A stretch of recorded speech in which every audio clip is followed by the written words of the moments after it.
include sort of art and some poems and lots of lyrics and discussing and have the commentaries. And I ended up anyway having a lunch with them where they put this idea to me, and I said, yeah, sounds great. But it grew. Because I've got a great team at my office in London here who keep my archive, which I thought had all gone. I thought I'd just lost it over the years. Paul McCartney is praised as the most successful songwriter ever. Alongside John Lennon, he formed the legendary Lennon-McCartney duo, the powerhouse that created hundreds of timeless hits that reshaped music history forever. But behind the sparkling lights of Beatlemania, things weren't as smooth as they seemed. McCartney's relationship with George Harrison, the band's brilliant guitarist, was anything but easy. Paul even confessed in one interview that their clashes got so heated, George actually walked out for years. The tension between them never truly healed, and the spark of conflict began with one major mistake by Paul, a single decision that played a huge role in tearing apart one of the greatest bands in the world. So what really went down between these two icons, and how did Paul try to fix a bond that looked beyond repair? Paul's story starts in hardship. But I remember this time George got caned, George Harrison, because we were mates at school. And I mean, we never really did anything wrong, but we might have like tight trousers and Ted hairdos, and so that pointed you out as somebody who's a trouble. His father made ends meet selling cotton, while his mother, a dedicated nurse, held the family together. But tragedy struck early. When Paul was just 14, his mother passed away from breast cancer, leaving an unfillable void in his heart. That loss didn't just end his childhood innocence, it marked him forever. In later interviews, Paul could barely hold back tears as he revealed, "My music came from my mother." And that emotional truth lives on in his masterpiece, Let It Be, a song that stands as a heartfelt tribute to the woman who inspired his soul and shaped the music that touched the entire world. Paul once shared that the name Let It Be came straight from a dream, a vision where his late mother appeared and softly told him, "Let it be."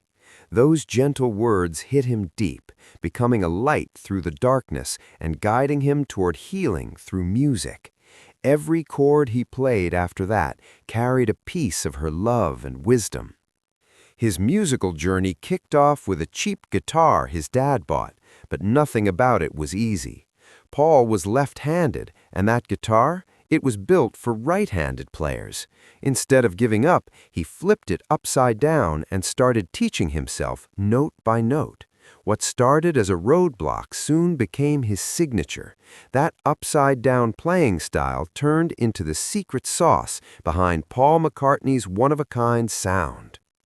Then, fate showed up big time in 1957. Paul met John Lennon during a small church performance, and that meeting changed everything.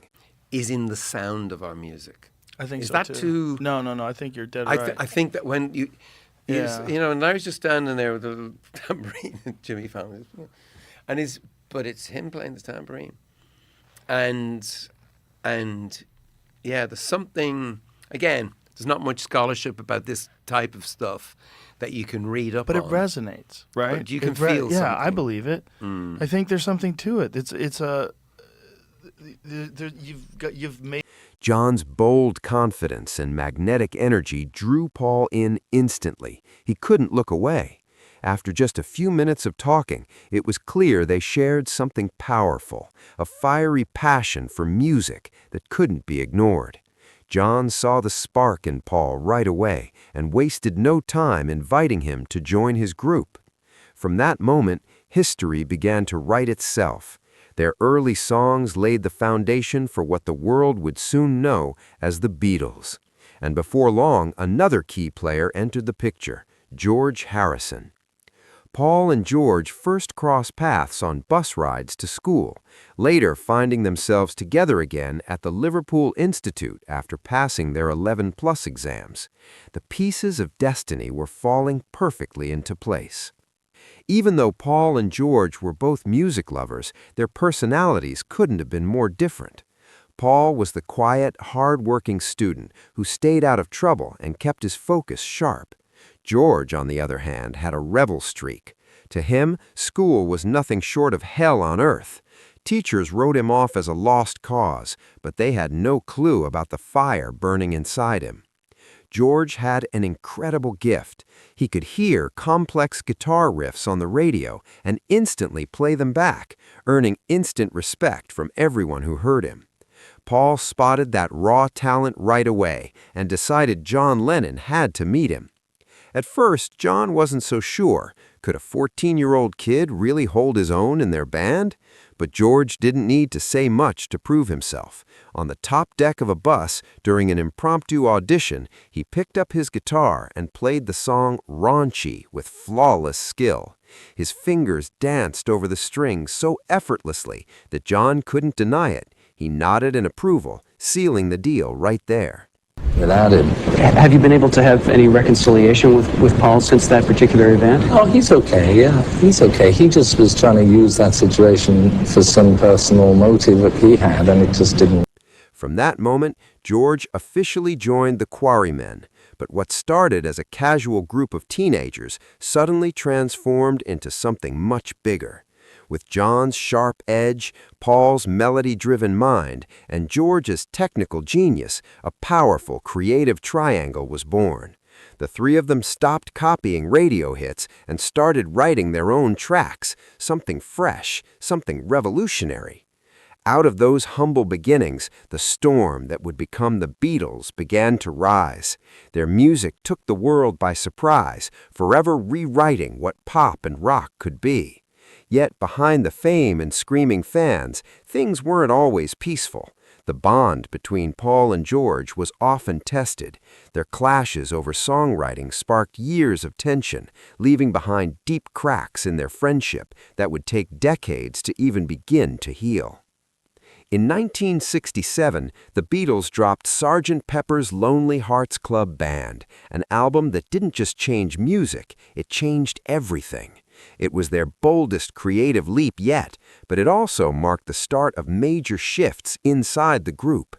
Before this, John Lennon had always been seen as the soul and voice of the Beatles, but by the time Sgt. Pepper hit the shelves, the balance of power was starting to tilt, and Paul McCartney was quietly stepping into the role of leader. Meanwhile, George Harrison, the youngest Beatle, was growing restless. He didn't want to be known as just the quiet guitarist anymore. He wanted recognition as a real songwriter. Well, is that going to work? Because maybe you want the early songs first and then you want to build. But it works. You just skip around. But it's like in a film where you can just have this scene and you skip into the future, then skip back. Ah, I see that. That's what that means. And it's quite an interesting way to do it. No, I was just interested talking about the songs and then interested in reading that, as you say. After years of being in Lennon and McCartney's shadow, he began pouring his soul into writing, crafting songs with incredible depth, like Within You, Without You from Sgt. Pepper itself. But even with his growing brilliance, Paul still saw George's songs as second tier compared to Lennon-McCartney's hits. Inside the studio, Paul's perfectionist side took full control. He often directed others on exactly how to play, down to the tiniest detail. For George, who had his own rhythm and unique sound, this felt like a slap in the face. The tension simmered until it finally exploded. George snapped back to Paul with a sharp, unforgettable line. "You pick up the guitar and play it, and I'll show you how to play the drums." That moment said it all. George was done being pushed around. Then tragedy struck. Their beloved manager Brian Epstein, the man who had kept the Beatles grounded and focused, suddenly passed away in 1967. His death hit them like a thunderbolt, leaving the band lost and leaderless. Amid the confusion, Paul stepped forward, trying to steer the ship. He came up with the idea for their next bold move, Magical Mystery Tour. It was his way of keeping the Beatles alive and moving, even as cracks were starting to show beneath the surface. But things didn't go as planned. Magical Mystery Tour faced heavy backlash from critics, and the bad reviews hit the Beatles hard. The tension inside the band grew even thicker.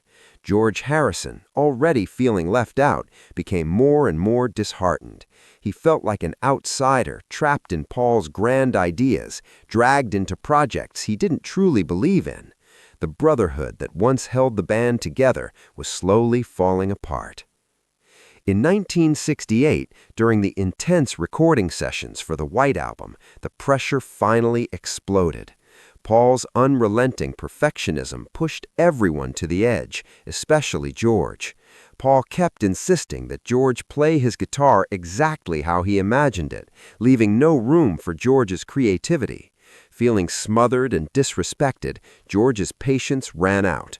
After a heated argument in the studio, he simply walked out. He did come back eventually, but things were never the same again. That invisible crack between Paul and George had become impossible to ignore. From that point on, George started pulling away emotionally. He found comfort and understanding outside the group, most notably from Eric Clapton, one of the few musicians who truly valued his talent. Clapton even played the iconic guitar solo on While My Guitar Gently Weeps, standing as living proof that George didn't need anyone's validation, not even Paul's, to show his genius. That I'd not been exposed to. So I was now learning from her. And even though she was a lonely old lady, I liked those people. I met a few more. And so Eleanor Rigby is a kind of composite of those people. And Liverpool does infuse the book and obviously your life. And this amazing sort of early influences, obviously first and foremost, your mother. The distance between Paul and George widened even further later that same year when the Beatles headed to India to study transcendental meditation under Maharishi Mahesh Yogi. Ironically, this trip had been George's idea. He was searching for peace, enlightenment, and meaning beyond fame. But instead of healing old wounds, the journey only highlighted how far apart the bandmates had drifted from each other, spiritually, emotionally, and musically. But even in India, peace didn't come easy for the Beatles. While George threw himself deeply into meditation and spiritual practice, not everyone shared his mindset. Paul, ever the work-driven perfectionist, couldn't stop thinking about their next record. He kept bringing up music plans and future projects, business talk that clashed completely with George's purpose for being there. Already weighed down by years of feeling overlooked, George finally stood his ground and snapped, "We came here to meditate, not to talk business." His message was loud and clear. He was done being pulled into Paul's non-stop chase for success. For George, music wasn't about fame or control. It was sacred. It was a path to freedom, to something higher and deeper than charts or money. But once the band returned from India, the tension didn't fade. It only got worse. In 1969, Paul suggested pulling the Beatles out of Apple Records, the company they had built together to symbolize unity and creative independence. To George, that move felt like betrayal, like Paul was tossing aside everything they had promised each other when they started out. As arguments piled up, so did the emotional distance. Paul's grip on the band grew tighter, steering the Beatles like a captain obsessed with keeping the ship moving. But George, he felt like an unwanted passenger on a trip he no longer believed in. The sense of frustration kept growing until finally, George's talent could no longer be ignored. In 1969, with the release of Abbey Road, George Harrison's genius finally got the spotlight it deserved. His songs, Something and Here Comes the Sun, weren't just tracks, they were masterpieces. Each note radiated emotion and authenticity, proving once and for all that George wasn't just the quiet Beatle. He was a songwriter who could stand toe-to-toe with Lennon and McCartney. George's songs on Abbey Road weren't just great, they were legendary. Tracks like Something and Here Comes the Sun became instant classics, leaving a permanent mark on music history. Even John Lennon himself had to admit, Something is the best song on the album. But for George, that long overdue praise came painfully late. For years, he'd been trapped under the massive shadow of the Lennon-McCartney powerhouse, watching his own songs get pushed aside, brushed off, or simply ignored. All that pent-up frustration eventually boiled over. According to the biography Paul McCartney, many years from now, there was a tense moment when Paul finally admitted, "Now this year, your songs are at least as good as ours." George didn't hold back. He fired right back. "That's a myth. Most of the songs this year I wrote last year or even before that. Maybe now I just don't care whether you like them or not. I just make them." That raw honesty showed exactly how deep the wound had grown. But this wasn't just about pride. It ran way deeper than ego. The clash between Paul and George was a battle of musical philosophies. Paul was a perfectionist to his core, always chasing flawless sound, always wanting every note to bend to his vision. Inside the studio, his control stretched so far that he often told George exactly how to play, which chords to finger, which notes to hit, and even how to shape the melody. For George, that was pure suffocation. To him, it felt like being tied down while his creativity was slowly being strangled. The more Paul tightened his grip, the smaller George felt, as if he wasn't a real musician anymore, just a background player following orders. The spark that once made him shine was fading under Paul's dominance, leaving George torn between loyalty to the band and the desperate need to finally stand on his own. In a 1974 interview, George Harrison didn't hold back. He spoke his truth loud and clear. He said, "I'd rather have Willie Weeks play bass than Paul McCartney. With all respect to Paul, he's a great bass player, but sometimes he's just too overpowering. I would join a band with John Lennon any day, but I could never join a band with Paul McCartney. It's not personal, it's a musical thing." Those words hit like thunder, a direct burst of honesty built up from years of creative suffocation under the Lennon-McCartney spotlight. By then, George had stopped looking for approval from anyone. He finally realized he didn't need validation from Paul or John to prove his worth. He had his own sound, his own message, and a spiritual connection to music that ran deeper than fame. Even if it meant walking away from the empire of the Beatles, George was ready. To him, freedom was non-negotiable. Creative independence meant more than all the glory in the world. Meanwhile, Paul McCartney still carried a deep affection for George, often referring to him as his little brother. He spoke fondly of their early days, the laughs, the chaos, and the magic that shaped the Beatles. But Paul also admitted that after the late 1960s, their bond had cracked in ways that could never fully heal. Paul tried to mend things, especially during the Beatles' anthology sessions and later meetings, hoping to reconnect. But even he confessed that George was tough to work with, proof of how deep those creative and emotional differences really went. Their story became a lasting reminder that even among legends, too much control, too little recognition, and the hunger for independence can tear apart the greatest band the world has ever known. But the story didn't end when the Beatles called it quits, not even close. When the band officially broke up in 1970, both Paul McCartney and George Harrison were standing at the edge of a brand new chapter, ready to prove who they really were outside the world's famous group. For George, this was his long-awaited chance to finally step out under the massive shadow cast by John and Paul.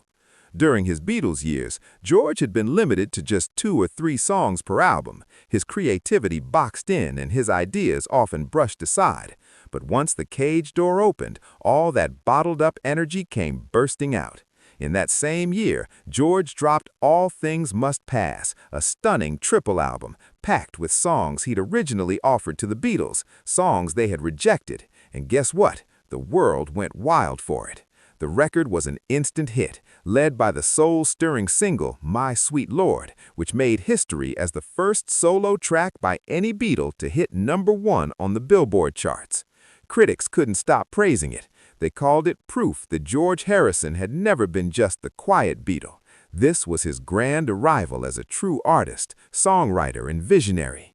Even the legendary melody maker captured the moment perfectly, writing Garba Talks, comparing George's creative awakening to actress Greta Garbo finally speaking on screen after years of silence. After so long being overshadowed by Lennon and McCartney, George had finally found his voice, and the world was listening.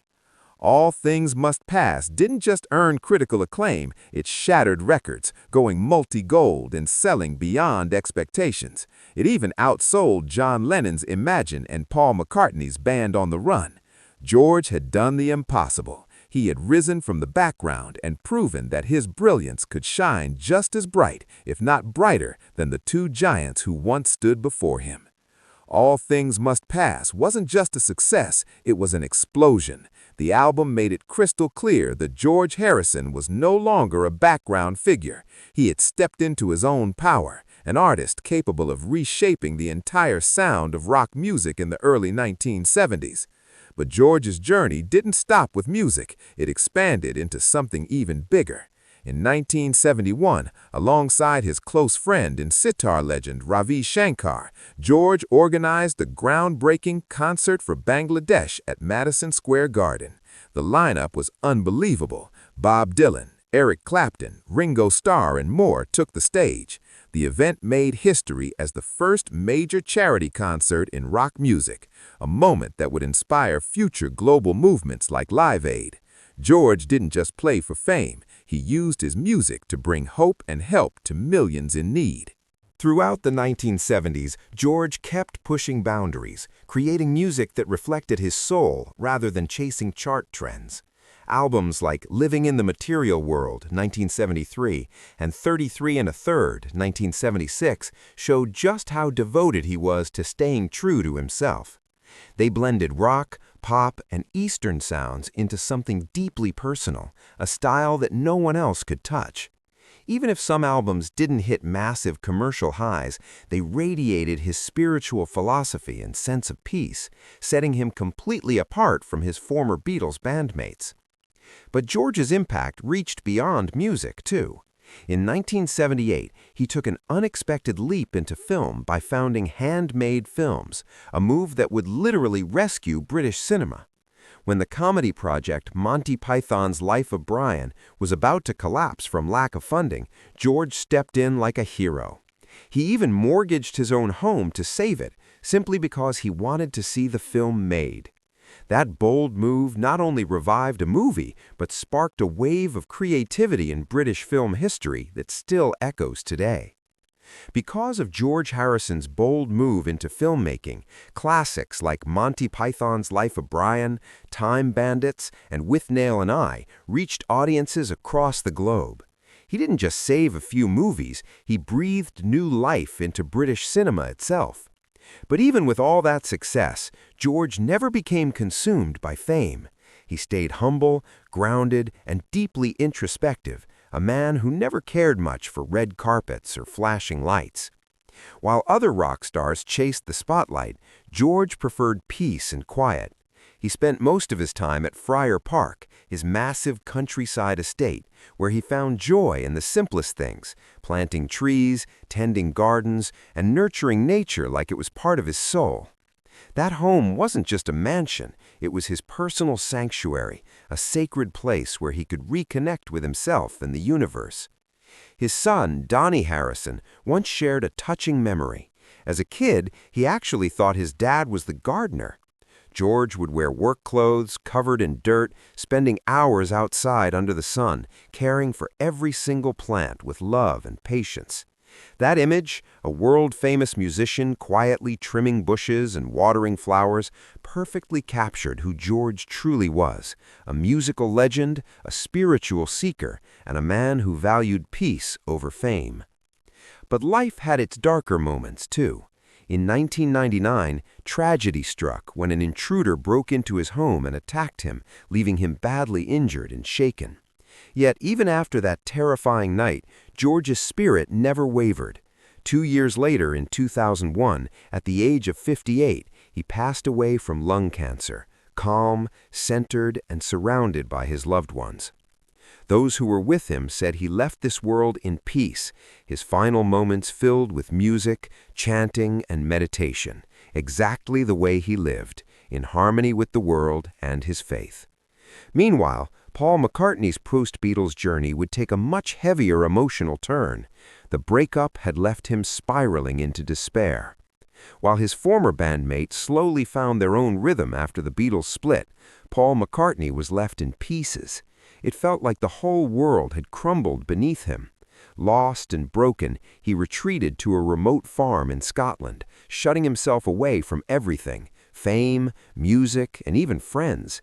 Depression hit him hard, and there were moments when Paul truly believed his career was over. But in the middle of that darkness, one person stood by him: Linda Eastman. Linda wasn't just Paul's wife, she was his rock, his creative partner, and his source of light when everything else went dim. Together, they didn't just rebuild a life, they built a band. The two formed Wings, with Linda on keyboards right beside him through every challenge and victory. Under Paul's direction, Wings didn't just find success, they soared. By the mid-1970s, the band was dominating the charts, turning out massive hits like Band on the Run, Live and Let Die, and Mull of Kintyre.